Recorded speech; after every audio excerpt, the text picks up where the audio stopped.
Hello, this is Dan Allford. You're listening to Dan's Cadre of Experts. Got an interesting couple of people for you, Leo Martinez and Madison Martinez. They are working together on a 21st century game ranch, and I find it interesting that this can even still be going on today. So I wanted these guys to come on. Thanks for coming on the show. Yes, sir. Thanks for having us.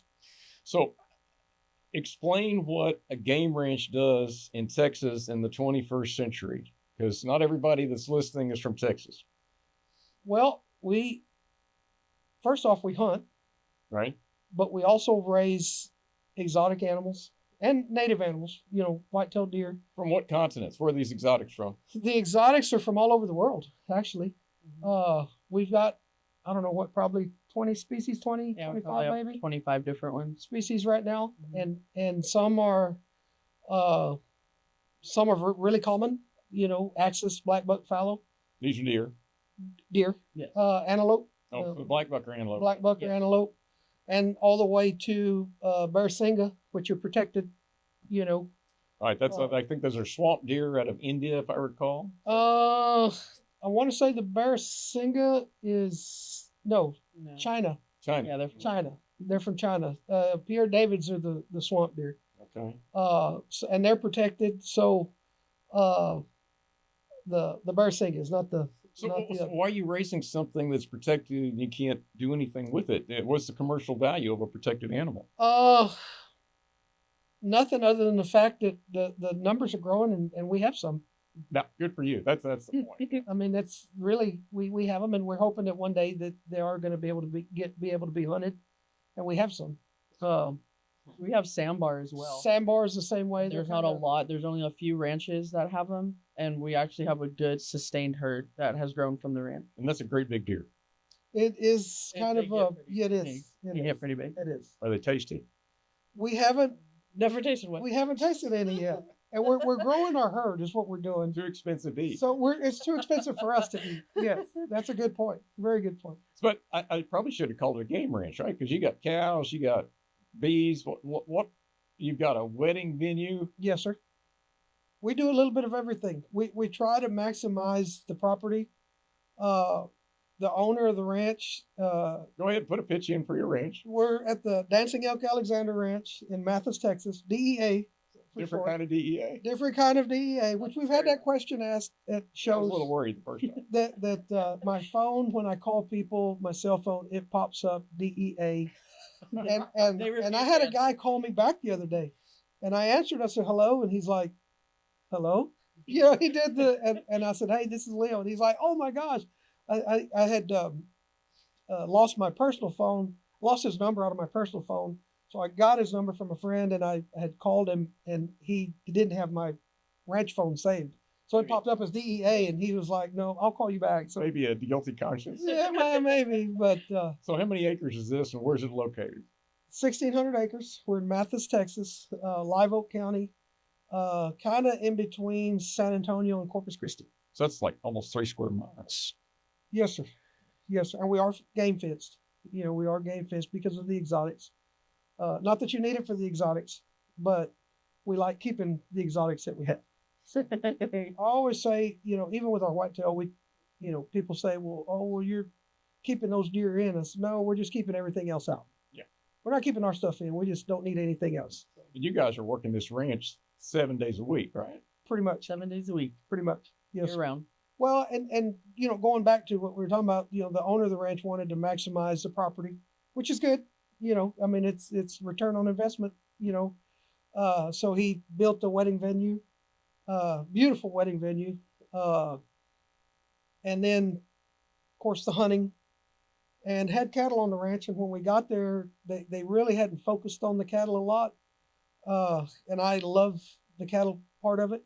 Is that how you started into this? I'm curious how you guys got into this, and that's a question for both of y'all. You start with cows? I did. I started with cattle. I went to school at TSTI before TSTC. Waco? Waco. Oh, so did I. Waco campus, yes, sir. They had a ranch management. What year? I was there. I graduated high school in '84, so I was there the fall of '84, '85, '86. I guess graduated the spring of '86. Yeah, I've left 8 years early. Yeah. Okay, so where'd you grow up?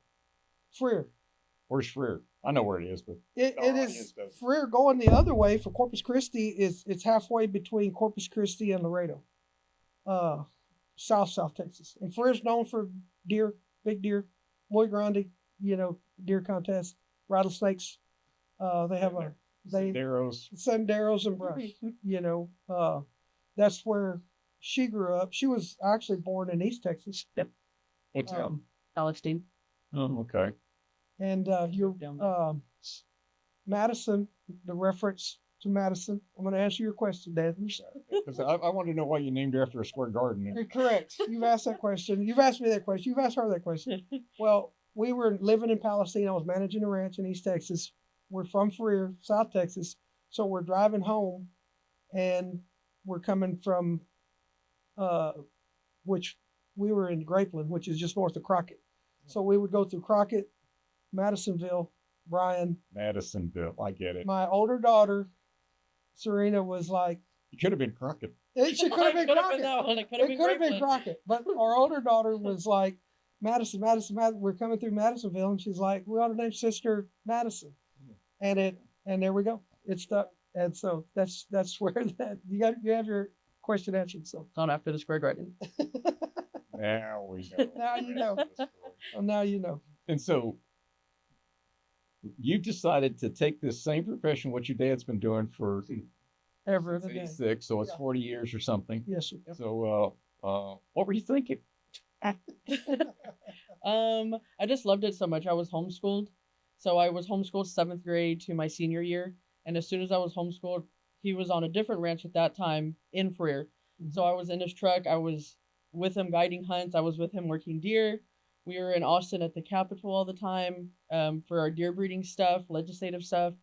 And since then, I liked it. And we've been at the ranch for 6 years? Yes. So I was never around cattle until now. And now I love the cattle just as much as I love deer. It's the same thing. We go through pedigrees the same way. We were just sitting in there waiting. Literally sitting over when we there. got here, going through cattle pedigrees, because we just bred some cows. We're breeding Akaushi and Wagyu into our Angus herd to improve the meat. So she does a lot of the digging on the pedigrees, I guess. I love the pedigrees, and she would go with me and sit with me when I was doing deer pedigrees and some cattle stuff, but she just took to it, and now she looks at the cattle pedigrees. And it's funny because the other day she was buying some cattle semen, and she's talking to an older guy on the phone, and he's like, so what do you want? And she said, I'm looking for this bull specifically. And he said, why that one? And she said, because I have some mama cows that are out of this bull, but the mamas are different. And she said, so I want a line breed. And he went, okay, now we're getting somewhere. He said, you know what you're talking about. Yeah, she surprised him. He was just thinking, well, some girl just called me about some random stuff, but she's really good with her pedigrees. She's really good with it. How long you been doing this with him? For money. That's what made you work for free for a while. Well, the way I look at it, room and board is not, so count. if In you my look book, it doesn't back, count. yeah. It doesn't count. And so there's a whole industry built around this. So there's a whole bunch of people that own ranches, and they need people like you guys, right? Yes, sir. Somebody's got to run these ranches. Somebody's got to be there. And I tell everybody, Dan, there's a big difference between having a job on a ranch and loving what you do on the ranch. There's people that go that I can hire that say, oh yeah, I'm looking for work. And I go, okay. So we'll hire people, and at 3 o'clock, 4 o'clock, 5 o'clock, They're out of here. they're punching out, they're punching the clock, and they're going home. And it's different when we're there in the afternoons, and it's like, hey, man, it's 7:30, it's cooled down a little bit. Let's go look at baby calves and try to match up some of the mamas with the babies. And we're driving around at the same time. We've got binoculars looking at how our axis are growing and how, the ostriches are doing. Which you've seen the ostriches, or we'll run by and check on the giraffes, and so it's just different. You got to love what you do, and it's hard to explain to some people because they go no hours. There's just You'll take a lot of 2-week, 3-week vacations, do you? Never. I don't know the last time I've had a whole week, gone, but 2 days is a long time. We went the other day. We drove to drop off our semen tank in Elgin, which is just outside of Austin. And I said, "Hey, we're here. Let's go eat some dinner somewhere at a restaurant where they actually bring you the tea. They refill your glass for you. So we did, but that evening you're like, hey, I wonder. Let me go tally if the giraffes are out. We're sitting at the dinner table going over cow. Going over stuff, and we're fixing an AI my cattle. wife and her mom are looking at her like, AI, that's artificial really? intelligence. Close enough. In your world, what is AI? artificial insemination. Yes. I suspected it. Yes. But we do our cattle, so we AI 2 times a year. We AI in May, we AI in December, and then our deer AI in November. Mm-hmm. So it's year round. You don't let them do it themselves. No, we don't have bulls. What about your giraffe? Bonnie and Clyde, Yeah, our little buddies. yeah. So Those- you got to tell your giraffe story. We don't do AI on those. Okay, that's all. They take care of that. Old school. themselves.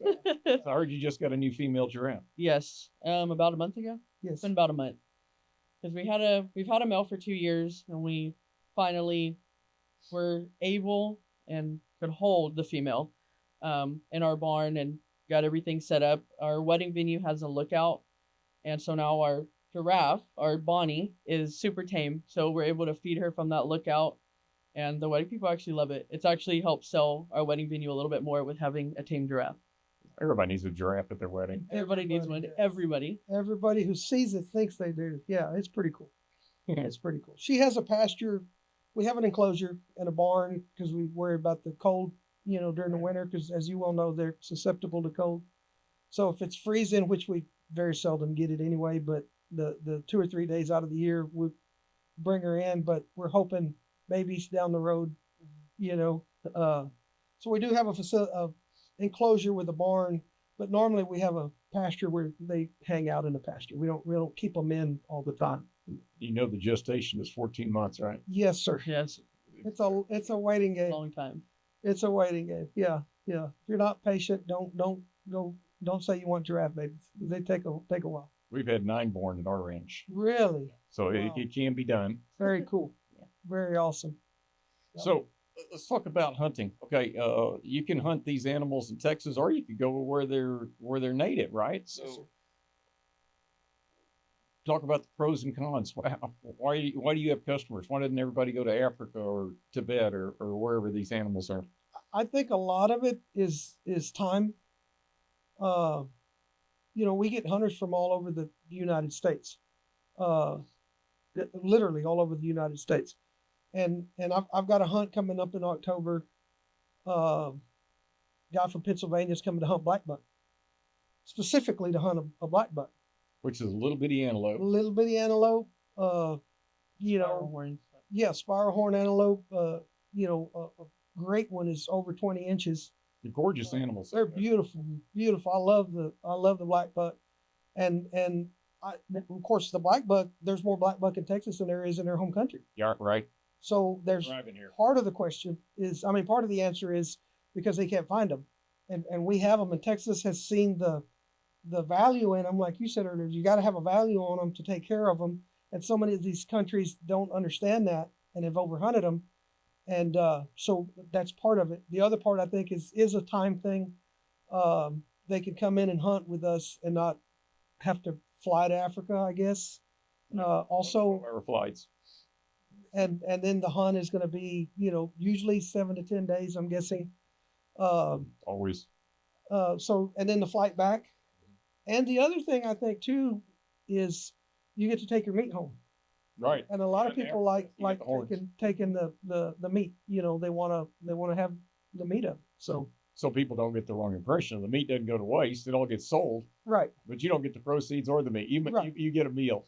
That's right. Yeah, that's right. You get to taste the animal, but that's it. Yeah. Yeah. So I think that has a lot to do with it, really, because they get to take the meat home and enjoy the animal, and they have their antlers or horns right there. Listen, people don't have to wait. We're a need it now society. So Right. Impulse buy. yes, sir. Yes, sir. And when I hunt in Africa, they always warn me about the mambas. Those mean snakes, they'll chase you. And there's a lot of things that are dangerous over there. We don't have mambas, but we do have rattlesnakes. Well, we know we have one. Yeah, as I recall, I saw it. You're the only one that has found one. Yeah. Yeah, well, it didn't get me. Yeah, that's right. Thank goodness it didn't. So y'all are down near the water too. So Yes, sir. Yes. So I've experienced one of y'all's hunts where it was birds and fish. Yes, sir. It's a cast and blast. We love it. We're about 30 minutes from the coast, Corpus Christi, and we get a lot of hunters that do that. They'll come in, they'll dove hunt like your hunt was a dove hunt. Mhm. We'll dove hunt one afternoon, we'll fish the next morning, then we'll dove hunt again, and then dove hunt the next morning on a 3-day hunt. During the winter, we've had duck hunts. They'll come in and deer hunt or exotic hunt in November, December, January. When the season's open, December, January mainly because of the weather. The colder the better for the duck hunting.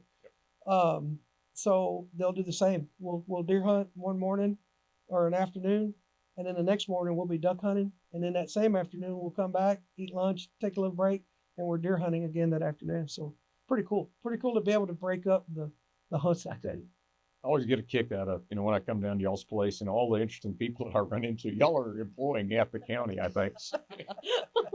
When you add them all up, you got guides, you got ranch hands, you got the beekeepers, Cooks. and I applaud you for it. Everybody needs a job, and not Yes. everybody wants to live in the city. Yes, sir. And it's hard to make a living in the country. It is, and that's another thing. And you've heard Doc say it. He loves the fact that he's creating jobs. Indeed.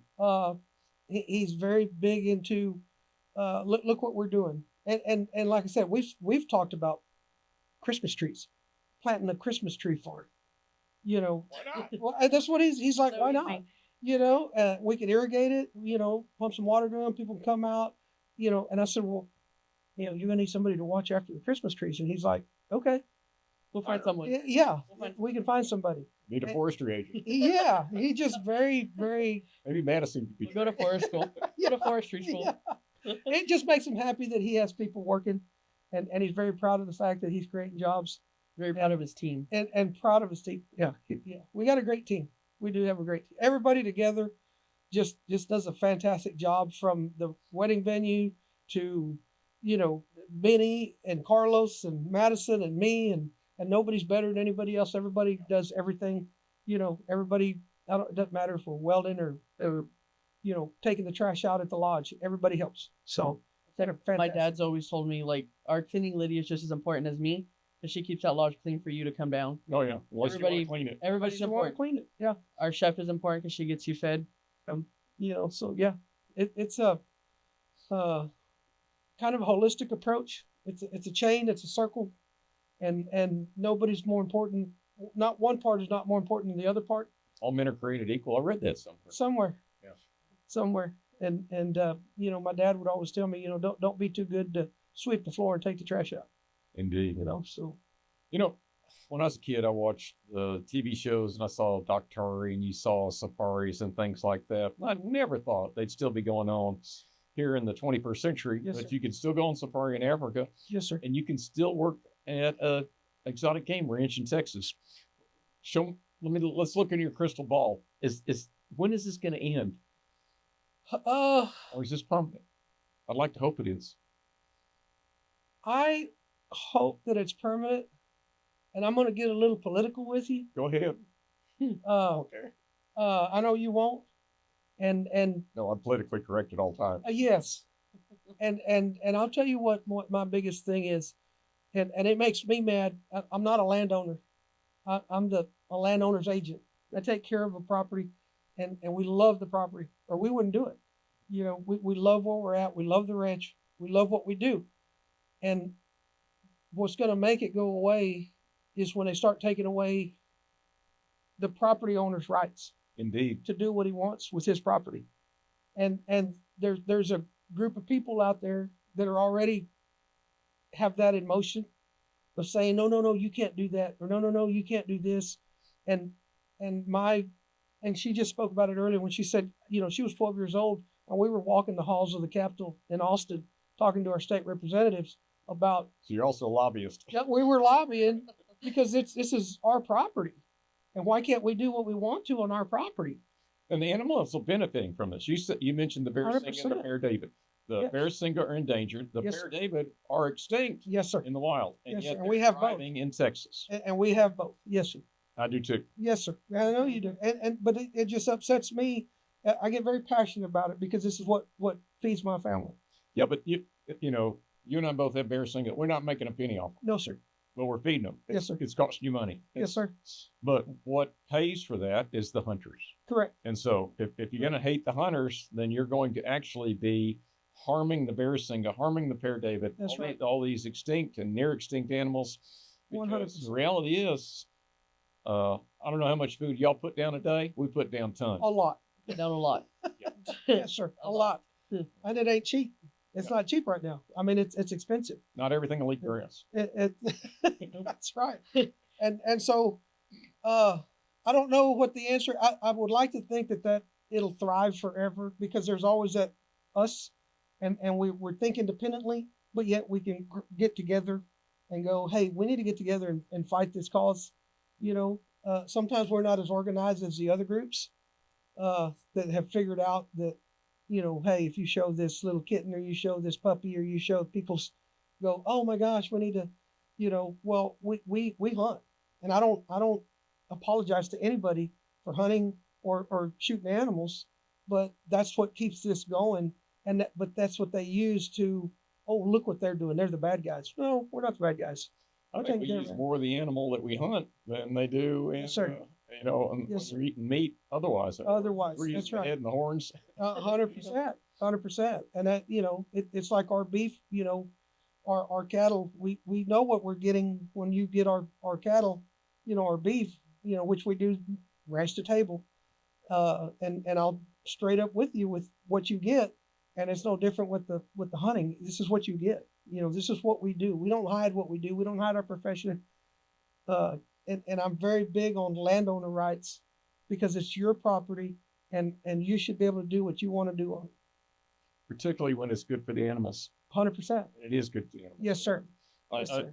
I've seen your animals. They're running free. Yes, sir. It's a pretty idyllic life. And then you come feed them every day. Yes, sir. They have all the food and water they need. And then Yes, sir. guesstimate what percentage of them are hunted?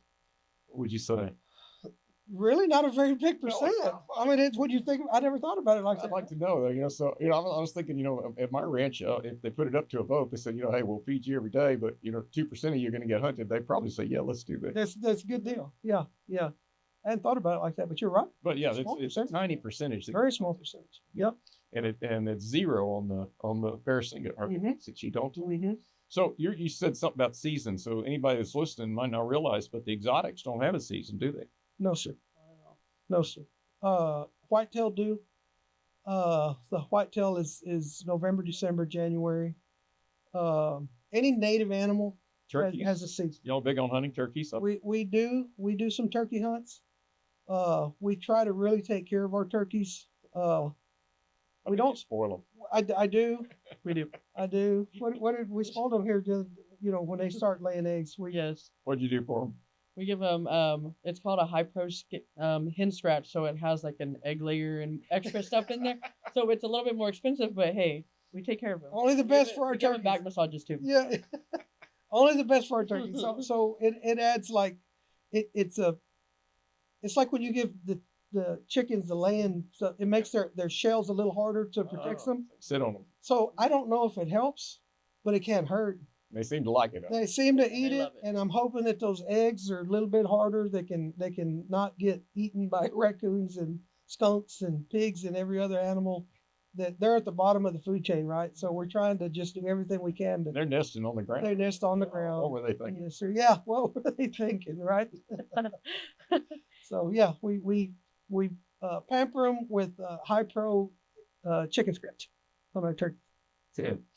And at our ranch, we're putting down alfalfa, Yes, sir. which is like, I've had people come to the ranch. They go, "This is better than I feed my horse." But that's what it takes on some of these Yes. exotics. So Yes, sir. yeah, each one of them has a different dietary need, right? So you feed the giraffe. What do you feed him? It's a Missouri feed, and the zoos feed it, and so it's not so high in protein. and it's a little bit higher in fiber. It's about like a deer pellet, a little bit like thicker. a little bigger.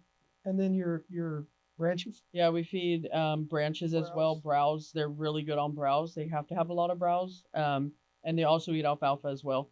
So their browse, they eat weesach. They can eat oak. Not a lot of it. Ours love the pecan trees. Yes. Yes. They'll eat leaves off the They eat the leaves Yes. off. You know, in Africa, they have the acacia, and that's what they eat over there. And those look a whole lot like a. Weesach. It really okay. I was thinking it looked like the other stuff we have here, We planted some. and that's good for your bees too, right? Yes, we planted some acacia trees, and Oh, really? we did, and we Mesquite. That's what I'm thinking. yeah, it looks like mesquite. Yes, It sir. has like the big, same big, almost big leaf. thorns on it. Yeah, They managed to eat around those thorns. I don't know how they do it. they do. Yes. They do. Even on the weesach has thorns, and she'll wrap her tongue and rip all the leaves off and And leave the thorns. leave the thorns Yep. there. I don't know how they do that. It's crazy. That gets back to how do you spoil your animals, Dan? We went and found acacia trees, ran water line, planted them, drip irrigation, Back in Africa now. and so yeah, we're creating habitat for giraffes with acacia trees. Well, when I know you guys have the mesquite out there, do they eat? Yes, sir. And so do they? Do they get out to the mesquite? They really don't eat it a lot. No. They really search for their weesach. Oh, Like okay. we'll see her and she'll kind of like go around the mesquite and then she'll find the weesach on the bottom. She'll nibble Mhm. at the mesquite. But She that likes weesach, weesach more. it's I guess it's in the same family as See, the acacia looked like a mesquite to me. yes, sir. Yes. Maybe not to a giraffe. Yep. They like hibiscus. We've done hibiscus. Mm-hmm. So they really eat about anything.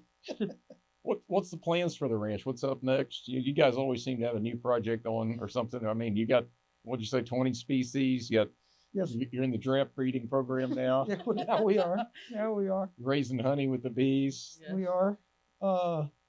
With Christmas trees. That's Well, that's on the back burner right We're now. on and off on the Christmas Yeah, trees a little I'll try bit. to talk them out of the Christmas trees. We do our beef, right. our cattle operation. We do ranch. Just brought me half a cow. We just brought you half of a half. Thank of you very much. half of I'll give you a full report. But if it's as good as the stuff you fed us at the ranch, I'm all in. Exactly what we feed our hunters, and that's how we started.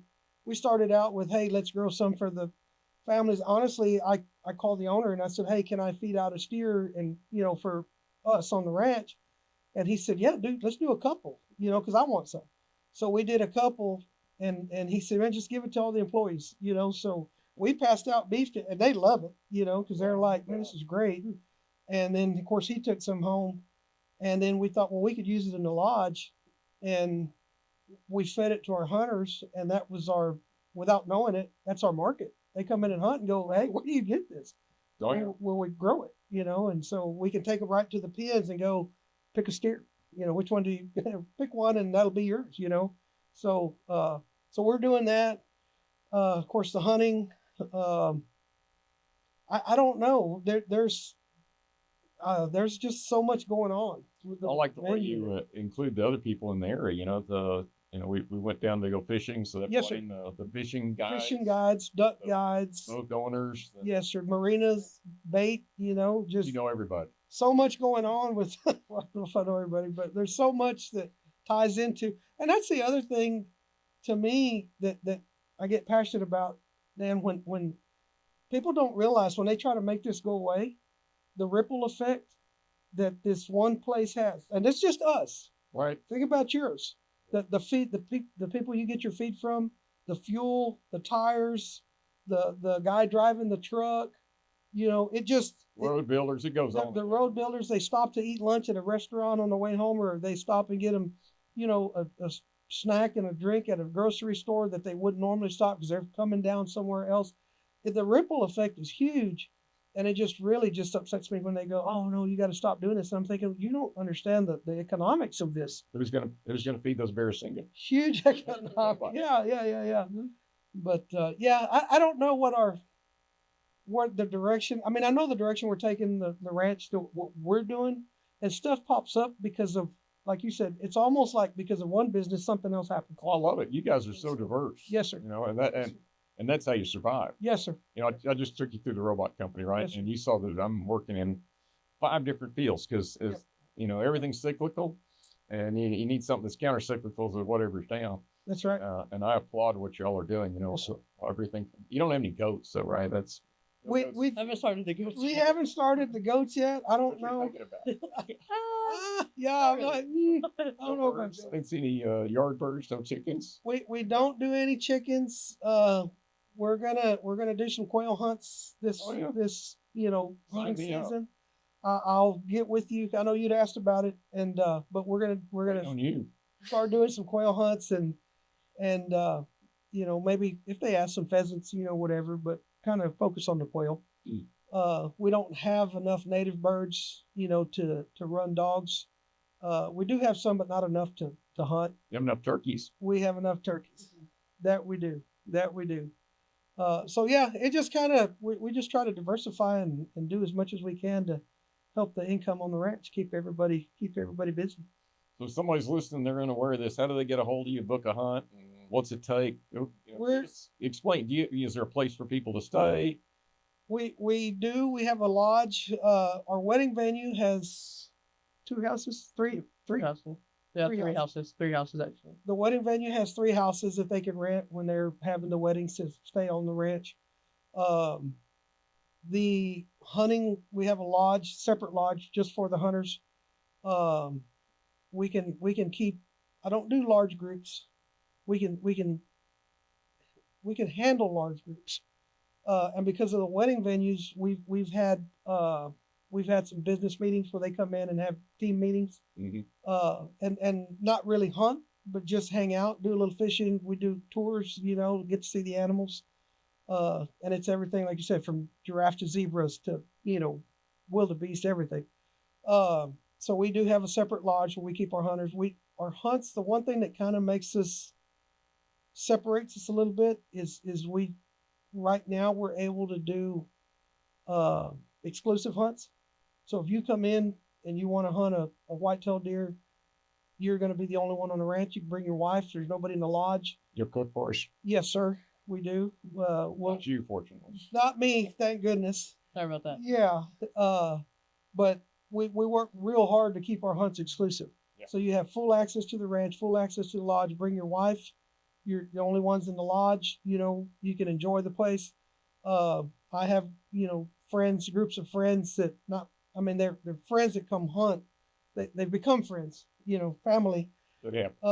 But 3 or 4 guys that have been lifelong friends that'll come hunt, and they come because they have the whole ranch to themselves. And at the end of the hunt, they can sit around the fire, and enjoy a cold beer or adult beverage and catch up, just catch up on their life, and nobody's around to interrupt their talking, so they really enjoy it. So that's what we do. We're on Facebook, DEA Ranch. That's just for rich people, right? No, I'm giving you an opening here. So not one of your expensive animals. There's no upper limit to. No. But what does it cost to do something like this? And I get people that call and say, what's your cheapest animal? Yeah, that's what I'm asking. and it'll be like a black buck.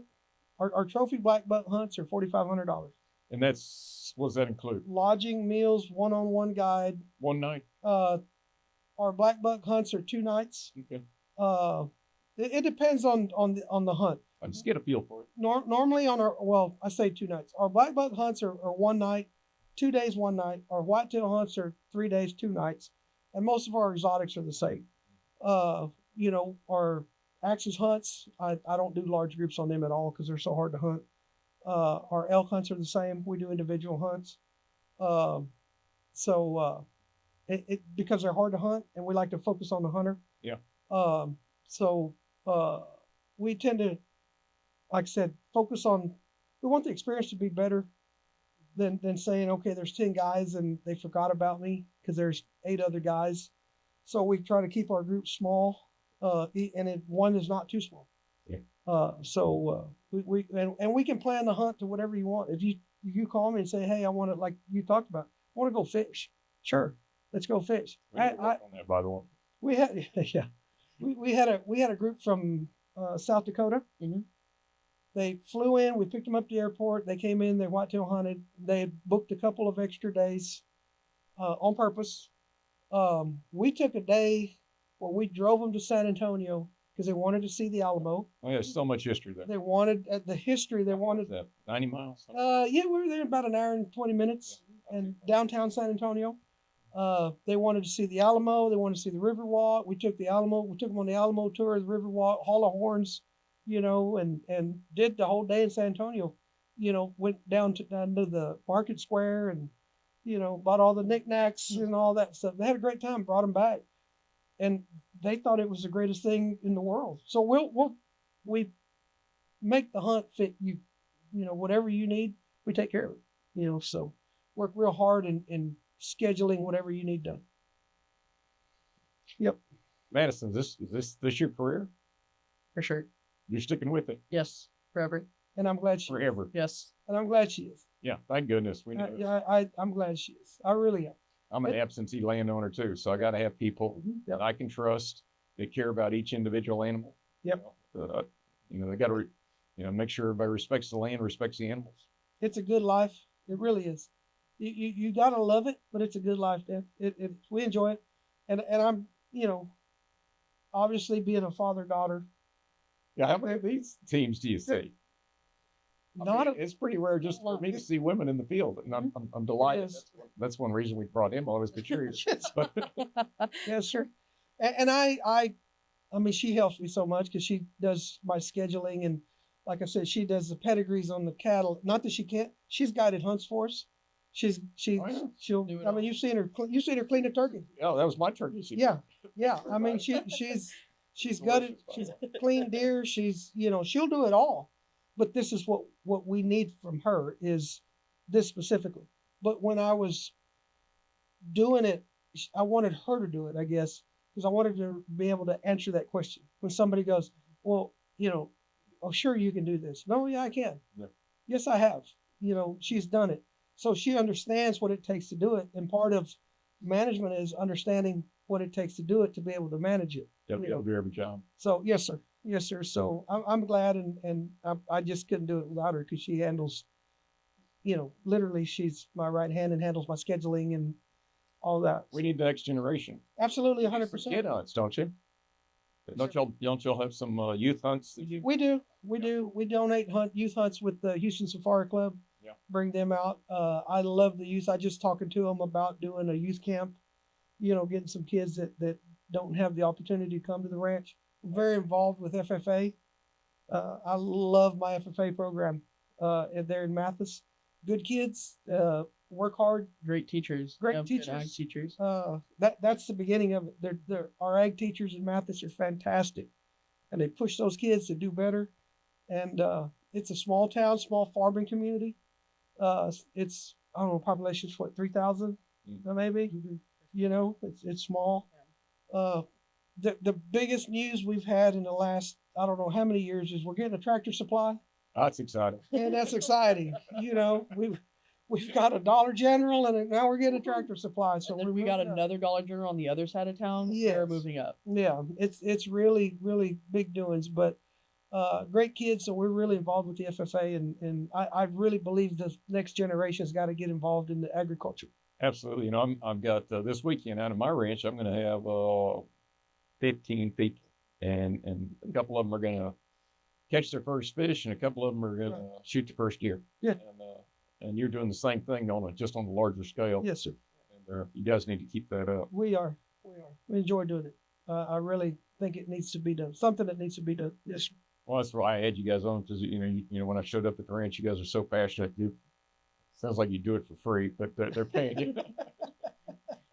What I miss, this is such an odd industry, and I wanted to kind of explore it, but I'm just on the edge of it. You guys, you're immersed in it. Is there some other point you wanted to make? Man, I think we covered so much, and you get to thinking, okay, what do you miss? What do you miss? What do you miss? But I think the biggest thing is for everybody listening is it's out there. A lot of people don't know that it's there. That's what we're talking about. $4,500. You can go on an Indian black hunt, antelope hunt, right? With Madison and Leo. Yeah. Exactly. And also, I mean, even from our end, I think everybody goes, man, I want to do what you do. Well, I didn't say that. 20 years ago, they wouldn't have wanted to been doing what I did. Oh, Because I was not doing what I'm doing today. I was filling feeders and I was mowing the grass, which I still mow the grass. You know, I mow my own yard. I like, you know, whatever we do, I do it, you know, as it's needed. But it takes a long time to get to here. And I want her to understand all those steps to get to here. She gets it. Absolutely gets it. And she's moving at lightning speed boy, to get there. she's in immersion It's school because it's 24/7. 24/7, and you're right, and she loves it, and that's the biggest thing is she loves doing what she's doing. So you move faster when you love what you do. But yeah, just people to know that there is places out there that do what we do, as far as the whole picture, not just the hunting, but the taking care of the ranch, and taking care of the animals, taking care of the land, and loving what you do, and taking care of the landowners. Like you said, you're an absentee landowner, and you got to have an absolute trust in the people that you have. Oh yeah. You got to have an absolute trust, Dan, to you know, you're trusting them with your. There's a few bad ranch managers out there too. There's some. Yeah, we won't go there, but yeah, There's so much money on that ranch with the animals, it is. and so we're literally treating it like it's our own. We're babying those animals You have like it's ours. Our money going in. hmm You have to. very conscious about what we spend on what we're doing. You know, and obviously you're going to have it because you're going to have to take care of these animals. But you know, I'm very conscious about, okay, if we do this, what's the result? You know, where are we going to go with this when we do it? So You guys are doing a great job. I've seen it up close and in person, thank you. and I look forward to coming back. Yes, sir. I don't think we have anything scheduled. We need to work on that. Yes, sir. Well, I was gonna, you know, I think we talked about a fishing trip in Yep. early June. So Red's running. The reds are good, trout's good. Yes, sir. Yes, sir. We'll get it lined up. We'll go do that. All right. Well, thanks for coming on the show today. Yes, It's sir. been fun, Thank you for having us. and maybe we'll get you on again next time. Yes, sir. Yes. Okay.